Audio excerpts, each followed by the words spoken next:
Hello and welcome back to asset guide YouTube channel. आज है 7 अक्टूबर और प्री मार्केट एनालिसिस हम लोग करने वाले हैं। तो देखिए यहाँ पर हमें इस चार्ट में बैंक निफ्टी का चार्ट हम ओपन करके बैठे हुए हैं। तो यहाँ पर हमें दो तीन चीज़ें नज़र आती हैं, दो पॉइंट नज़र आ रहे हैं। एक तो ये रेंज है, एक ये रेंज है और एक रेंज है ये। तो यहाँ पर अगर हम बात करें इस वाली रेंज के अंदर, तो यहाँ पर हमें जो मिलेंगे, देखिए यहाँ पर तो हमें सेलर मिलने वाले हैं, ठीक है।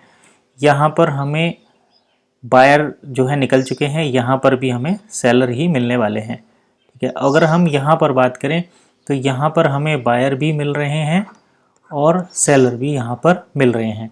तो ऐसी कंडीशन में देखिए अगर मार्केट इस जोन में ओपन होता है, 51,550 के ऊपर क्लोजिंग दी है, तो अगर मार्केट 51,550 के आसपास ओपन होता है, वैसे मुझे ये उम्मीद है कि मार्केट लगभग 51,700 के आसपास ओपन होना चाहिए आज गैप अप।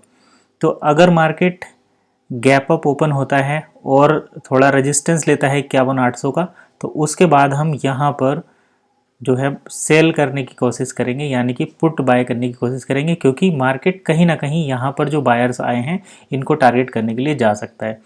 लेकिन अगर मार्केट थोड़ा सा गैप अप ओपन होता है, यानी कि अगर मार्केट ओपन होता है लगभग 51,500-600 के आसपास, तो फिर हम यहाँ पर कॉल साइड में पोजीशन बना सकते हैं। लेकिन ध्यान रहे ये मैं शॉर्ट टर्म के लिए ही लूँगा, क्योंकि यहाँ तक मार्केट आ सकता है 51,800 तक, लेकिन 51,52,300 तक जाना ये थोड़ा इम्पॉसिबल लग रहा है, क्योंकि मार्केट का सिनेरियो भी अभी तक नेगेटिव है और यहाँ इतना बड़ा कंसोलिडेशन भी नहीं हुआ है कि मार्केट का ट्रेंड ही चेंज हो जाए। अगर हम ओवरऑल बात करें मार्केट की, अगर 51,300 के भी नीचे यहाँ और नीचे मार्केट ओपन होता है, तो उस कंडीशन में तो सेल ही किया जाएगा, क्योंकि वहाँ से फिर वापस आना, यानी कि ज़्यादा बड़ा गैप अप अगर हो जाता है तो फिर मार्केट में सेल करने के सिवाय और कोई ऑप्शन बचता ही नहीं है। और अगर मार्केट में बड़ा गैप अप ओपन हो जाए जैसे 52,300, क्योंकि देखिए मार्केट है, हो कुछ भी सकता है, तो फिर हमें प्राइस एक्शन देखकर ही फॉलो करना पड़ता है। ऐसा नहीं है कि बस ब्लाइंडली हमें कॉल या पुट बाय करना है और हम कुछ देखेंगे नहीं। अगर हम इसका डेली टाइम फ्रेम पर देखें तो हमें यहाँ पर कुछ और चीज़ें क्लियर होती हुई नज़र आती हैं, जिसके हिसाब से हम फर्दर इनको एग्जीक्यूट कर सकते हैं। तो यहाँ पर देखिए 50,500 का एक बड़ा सपोर्ट मार्केट के पास है, ये रहा 50,500 का एक सपोर्ट है, एक 51,000 का एक सपोर्ट है और एक यहाँ पर 49,800 का सपोर्ट है। तो 49,800, 50,500 और 51,500 ये बड़े सपोर्ट मार्केट में हैं।